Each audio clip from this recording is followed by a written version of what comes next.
Introduction. My name is Rita, and this is my story.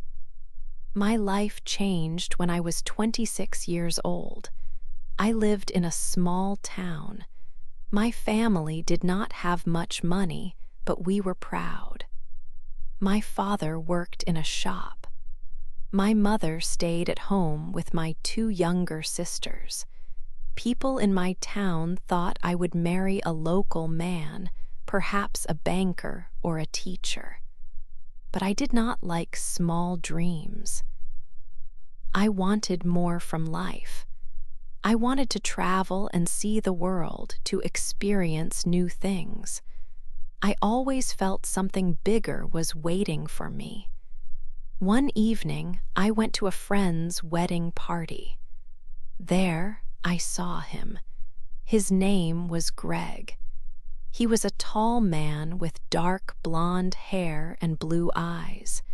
He looked very different from everyone else at the party. He was from Canada. I heard his special way of speaking. My heart started to beat quickly. It felt like a strong pull. Greg was sitting at a table alone. He looked a little lost. I walked over to him and said hello. He smiled and said, "Hi, my name is Greg." His smile was friendly and strong. We talked for many hours that night. It was easy to speak with him. I found out he was in my country for his job as an engineer. He said he liked the culture, the food, and the people. But he also felt lonely. I listened and laughed. It felt like I was truly alive for the first time in many years. We had an immediate and powerful connection. When the party finished, Greg asked for my phone number. I gave it to him without thinking twice. My friends saw this and were not happy. They whispered to me and told me to be careful. They said he was from another country and might not be serious. They warned me about getting hurt, but I did not listen to them. I did not care what they said. A strong feeling inside me told me that this man would make a big change in my life. I knew I had to follow it. 2. Getting to know you. After the wedding, Greg started calling me every day. We talked for many hours. At first, I thought we were just friends. But slowly, I felt something more. Every time my phone rang, my heart felt happy. I wanted to hear his voice. He made me laugh, and he listened to my thoughts. I started to look forward to his calls each day. Our connection grew stronger with every conversation. It was a new and exciting feeling for me. I had never felt this way before with anyone. A deep, quiet happiness filled my days. One day, Greg invited me to dinner. He asked me to meet him at a hotel restaurant in a bigger town nearby. This was a very special invitation. I felt nervous, but also very happy. I wanted to look my best for him. I chose a beautiful red dress that made me feel good. When I arrived at the restaurant, I saw Greg waiting. He looked handsome in his suit. When he saw me, his eyes showed surprise and joy. His smile made me feel warm and welcome. We sat at a nice table by a large window. The restaurant was quiet and beautiful. We started to eat delicious food and talk. It felt like no one else was in the room. The world outside disappeared. We shared many stories about our lives. Greg told me a lot about Canada. his home country. He spoke about the cold weather and the beautiful white snow. He talked about the big cities and the many different people there. He also told me about his family. He said they were a rich family, but he did not want a life full of only money. He wanted a simple, real life full of true happiness. Then, I told him about my small town. I spoke about my family and my own dreams. I told him how I wanted to see more of the world, more than just my small town. I wanted a life that was bigger than what people expected for me. He listened carefully to every word I said. He seemed to understand me completely. After we finished eating, Greg held my hand across the table. His hand was warm and strong. He looked directly into my eyes. His face was serious, but also very kind and honest. He said, "Rita, I like you very much. I am not playing games with you. I want to know you truly and deeply. I want to build something real with you." His words touched my heart in a way I had never felt before. It felt like a warm fire inside me. No man had ever spoken to me with such honest and direct feelings. I felt a strong, deep connection to him at that moment. I knew then that this was much more than just friendship. I went home that night. My cheeks were red from smiling and from his powerful words. My heart felt full of a new and wonderful feeling. I knew my life was truly changing with Greg. 3. A quick proposal. After our dates, people in my town noticed Greg and me. They talked a lot. Small towns often have many eyes and ears. My neighbors saw us walking together. They saw Greg's car outside my house. Soon, whispers started. Some people said bad things.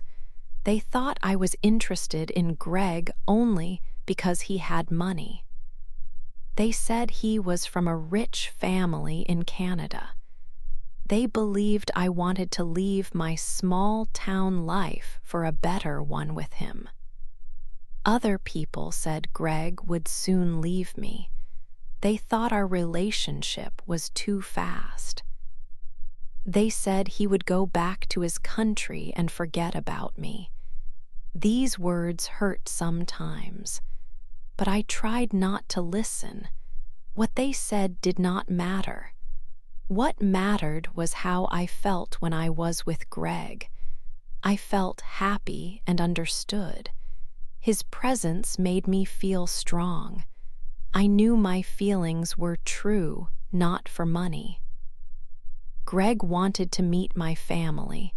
This was a big step for us. One afternoon, he came to our house. My mother was a little shy at first. She did not talk much, but she was polite. My father, however, had many questions for Greg. He asked about Greg's job, his life in Canada, and his plans. My father wanted to know everything. Greg answered every question carefully. He showed great respect for my parents. He spoke about his work as an engineer and his home. My two younger sisters were very excited. They giggled every time Greg spoke. His Canadian accent was new and interesting to them. They thought he was very handsome. Greg was kind to them. He made everyone feel comfortable. By the end of the visit, I could see my family liked him. This made me very happy. Our time together continued to grow. We spent many evenings talking and laughing, sharing our thoughts and dreams. The connection between us felt stronger each day. One evening, we were sitting quietly, enjoying each other's company. Greg looked at me with serious eyes, a look I had come to know and trust. His hand found mine and held it tightly, a gesture that always brought me comfort. He took a deep breath, as if preparing for something important. Then he spoke words that surprised me greatly, words that would change everything. "Rita," he began, his voice calm but firm, "I do not want to wait any longer. I want you to be my wife." My heart stopped for a moment. I was truly shocked by his directness. His words were sudden and strong, a clear statement of his feelings and intentions. We had known each other for only 4 months. This was a very short time to make such a big decision, to decide to spend a lifetime together. But when I looked at his face, I saw deep love and honesty there. His eyes were full of serious intention, leaving no room for doubt. His hand was warm and firm on mine, giving me strength and reassurance. In that moment, all my doubts about the speed of our relationship disappeared. I knew he was serious about us. I knew my feelings for him were real and strong, growing deeper every day. I looked back at him, my own eyes filled with certainty and happiness. "Yes," I said, my voice soft but clear. "Yes, I will marry you." It was a very quick proposal, coming sooner than I ever expected. It felt sudden to both of us, a rapid step into a new future. But in my heart, it felt completely right. It felt like true love, ready to begin its journey. For our new life, our wedding was a small event, but it was very special to me. I wore a white dress, and Greg looked handsome in his suit. My family was there, and many of them cried happy tears. Not everyone from my town came to the wedding. Some people did not think our marriage would last. They did not believe in us, but I did not care about their thoughts. When Greg looked into my eyes and said, "I do," I felt a deep happiness. I truly felt like the luckiest woman in the whole world at that moment. After the wedding, our new life began. We moved into an apartment. It was located near a big city, not in my small hometown. Living together was a new experience for both of us. Life was not always simple or easy. Greg worked many hours every day. He was an engineer, and his job was demanding. Sometimes, when he was at work, I felt a little lonely in our new home. However, Greg always tried to make me feel loved. When he came home, he often brought me flowers. Sometimes he brought small gifts, which was a kind gesture. He always took time to listen to me when I talked about my day or my feelings. He made me feel important and valued every single day. One evening, we were sitting on our apartment balcony. The air was cool, and the city lights shone around us. Greg looked serious. He told me something that made my heart feel a little sad. He explained that his family, who lived in Canada, did not like our marriage. They did not agree with his choice. He said they thought I was too young for him. They also believed I was not rich enough to be his wife. Hearing this made me feel a sharp pain in my heart. It was hard to hear that his family did not accept me. But Greg saw my sad face. He quickly took my hand in his. He looked at me with great love and said, "Rita, I do not care what my family thinks. Their opinions do not change anything for me. You are my wife. You are the woman I chose to spend my life with." His words were strong and clear. They gave me much strength. They helped me feel better. I knew then that his love was real and that he would stand by me no matter what his family said. Our new life had its challenges, but we faced them together. 5 first doubts. A year passed since our wedding day. Life with Greg was mostly good, but after 12 months, I started to notice small, strange things.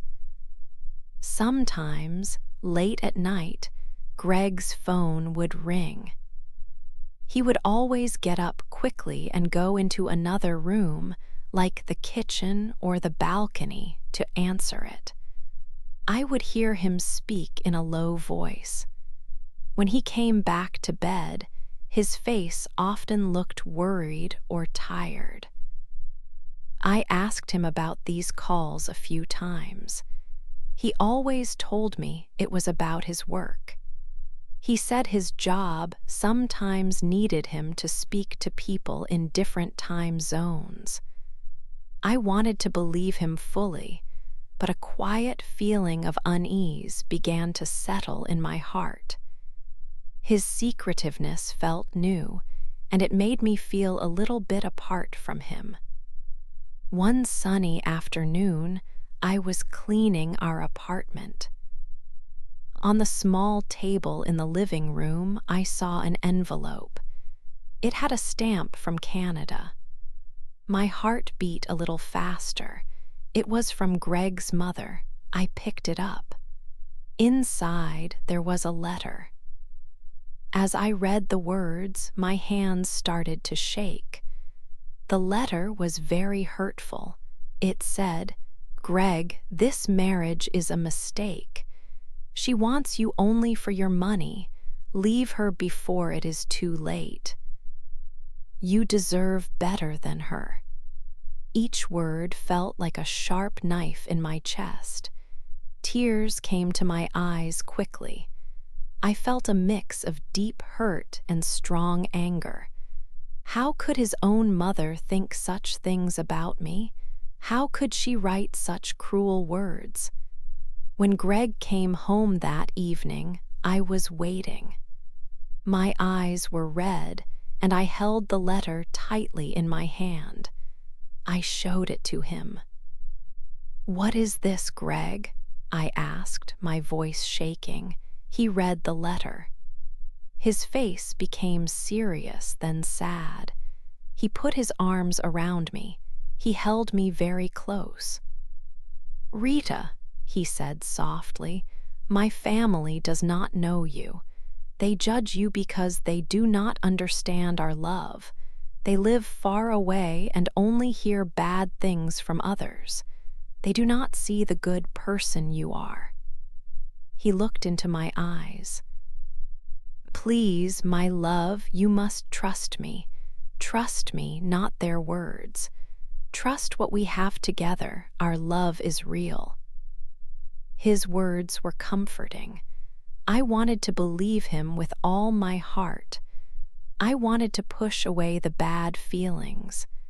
I looked at his kind face, and I saw his love for me. I told myself that he was right, that his family simply did not know me. I believed him, and I hugged him back tightly. But even as I accepted his comfort, a small, cold fear began to grow inside me. It was a new feeling, a doubt about our future, a quiet whisper that maybe, just maybe, his family's words were not just misunderstandings. It was a fear that his family's disapproval could become a bigger problem for us. 6. Meeting his family. Our first trip to Canada was a long journey, filled with both excitement and a little worry. Greg was eager to show me his home country. After many hours of flying, we landed in a very cold place. White snow covered everything, a beautiful but unfamiliar sight. The air felt sharp. We drove to Greg's family house. It was a very big stone building, like an old castle. It looked important, but also quiet and a little cold. Greg's mother met us at the door. She was tall, with cold eyes. Her smile was small and did not seem real. She said, "Hello, Rita," but her voice was not warm. Greg's father was polite but distant. He did not speak much. I felt a strange nervousness. This was Greg's world, and I felt like I did not belong. That evening, we had dinner in a formal dining room. The atmosphere was heavy. Greg's mother watched me. She started asking many questions. "What do your parents do for work?" she asked. "What did you study? What can you give to Greg? Our family is very important." Each question felt like a test, a judgment. I tried to answer calmly, but inside my heart beat fast. My hands shook a little under the table. I felt small and not good enough. Greg saw my discomfort. After his mother's last question, he spoke up.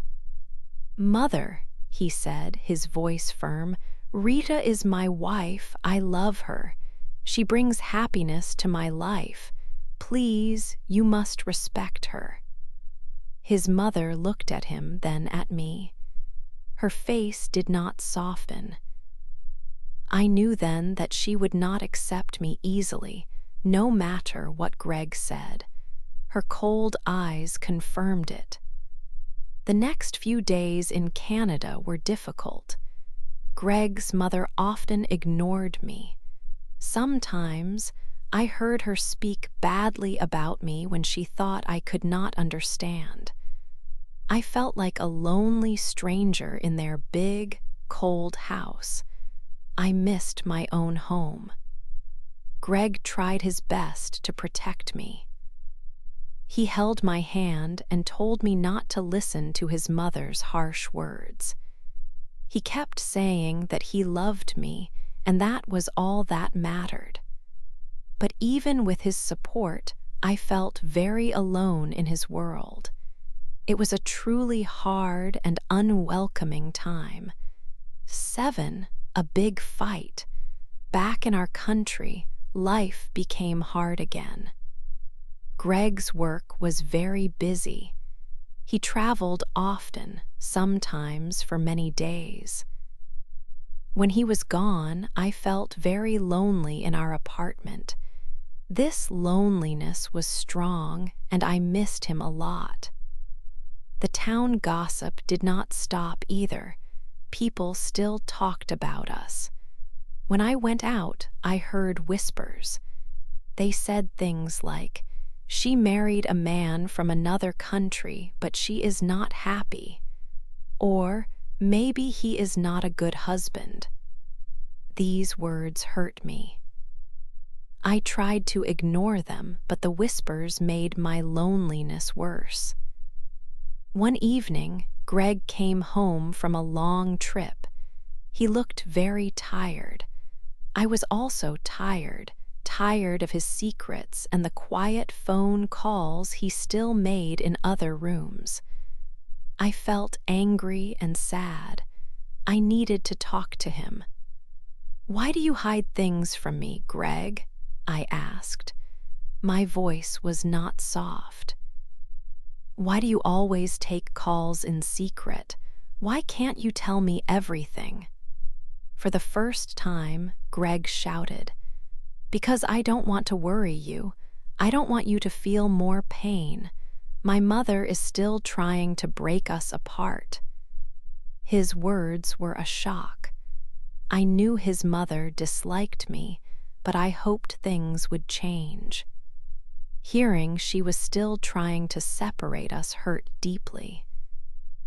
Tears filled my eyes. I felt very sad and scared. Through my tears, I asked him, "Do you regret marrying me, Greg? Do you regret it?" He stopped shouting. His face showed pain. He quickly came to me. He held my face gently. He looked into my eyes and whispered, "Never, Rita. I will never regret marrying you. You are my life. I only regret the pain my family gives you." We both cried that night. He held me tight. We stood there, sharing our sadness. In that moment, even with all the pain, I felt his love. His love felt real and strong. It was a big fight, but it also brought us closer. We shared our pain, and it felt like we were truly together against everything. 8. Our love is enough. After the big fight, things slowly changed. Greg and I understood something important. We were a team. We had to face the world together, no matter what. His mother's words still hurt, but they stopped having power over me. I decided I did not need her approval to be happy. My happiness was with Greg, and his happiness was with me. That was enough. It was a big step to let go of that heavy weight. We learned to ignore the whispers in town. People talked, but their words could not break our bond. We started making new plans, plans for our future, not a future others expected for us. We bought a small house. It was not big like Greg's family home, but it was warm and full of love. We painted the walls together, choosing bright, happy colors. We chose furniture together, making each room feel special. Every small thing we did, every decision we made, built our home and made it feel more like ours. Greg still traveled for work, but the secret calls stopped. He was open with me about everything. We talked more, sometimes for hours. We shared our worries and our joys. We talked about our dreams. Sometimes he would come home tired from a long trip, but he always had a smile for me. I learned to cook his favorite Canadian dishes, like poutine, and he learned to love my local food, like spicy stews. We found a balance, a way to mix our two different worlds into one happy life, rich with both cultures. We had our ups and downs, of course. No marriage is perfect. There were days when we were tired, or when old problems from his family tried to creep back in like shadows. Sometimes I felt sad about the past, but each time we held hands. We remembered the promise we made to each other on our wedding day. We remembered that our love was the most important thing. It was our strong foundation. This love helped us overcome every small problem and every big challenge. One sunny afternoon, we walked by the sea. The waves crashed softly, and the air was fresh and cool. Greg looked at me, his blue eyes full of deep love. He said, "Rita, I don't care about anything else. I don't care what my family thinks or what people in your town say. You are my wife. You are my heart. You are my home." His words filled me with peace and a deep sense of belonging. I knew then, truly knew, that our love was strong. It was enough for us. It was enough to face any challenge, any doubt, any storm. Our journey was not easy, but it was real, honest, and full of passion. And our love, strong and true, made it all worthwhile.